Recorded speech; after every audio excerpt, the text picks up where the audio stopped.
আপনি যখন নতুন চরিত্র করবেন নতুন একটা ওয়ার্ল্ড, নতুন একটা চরিত্র, একটার সাথে আরেকটা মিলবে না। তো সেই জায়গা থেকে তো সবসময় এটা সব অভিনেতারই চেষ্টা থাকে ওই চরিত্রটা আলাদাভাবে কিভাবে তৈরি করা যায়। তো এটা তো চ্যালেঞ্জ, অভিনেতারই চ্যালেঞ্জ, কারণ এই চ্যালেঞ্জটা আবার এন্টারটেইনিংও, কারণ আপনি এই চ্যালেঞ্জটা নিচ্ছেন বলেই তো একটা নতুন চরিত্র তৈরি হচ্ছে। তো সেই জায়গা থেকে লাস্ট ঈদে একটা চরিত্র করেছি, এই ঈদে আর একটা চরিত্র করছি, যদি এই চরিত্রটা আমার 2 বছর আগে করা। সো লাস্ট ঈদের শুটিংও করেছি আমি গত বছরে। সো মাঝখানে একটা গ্যাপও ছিল, একটা গ্যাপ পাই আমি অলওয়েজ নতুন চরিত্র করার আগে 2-3 মাস একটা সময় পাই চরিত্রটা নির্মাণ করার জন্য। But it's entertaining.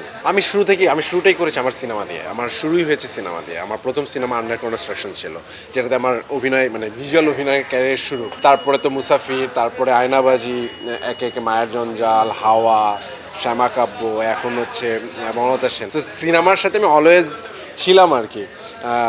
তো আর এখন তার মাঝখানে ওটিটি করলাম, অনেক অনেক বছর ওটিটির কাজ, যেগুলো ইন্টারেস্টিং প্রজেক্ট ছিল সেগুলো করা হয়েছে। এটা তো খুবই ভালো লাগার, মানে আপনার আপনি ইভলভ হচ্ছেন, দিন দিন ইভলভ হচ্ছেন, এবং চরিত্রগত জায়গা থেকেও হোক, সিনেমার মাধ্যমের বিভিন্ন ভিজুয়াল মাধ্যমের জায়গা থেকে হোক, এই যে ইভলভমেন্ট যে কোনো অভিনেতার ক্যারিয়ারের জন্য সেটা খুব ভালো একটা বিষয়, কারণ সে তাহলে এনার্জি পায়, সামনে নতুন কাজ করার আরও এনার্জি পায়। তো এই ইভলভটা দরকার ছিল, হচ্ছে, দর্শকে অ্যাকসেপ্ট করছেন, ভালো কিছু চরিত্র করতে পারছি, ভালো লাগছে। ডিরেক্টর মাসুদ হাসান উজ্জ্বল, তারপরে জীবনানন্দ দাশ, তারপরে বনলতা সেন। আর কি ভাবার দরকার আছে? কিছুই ভাবার দরকার নেই।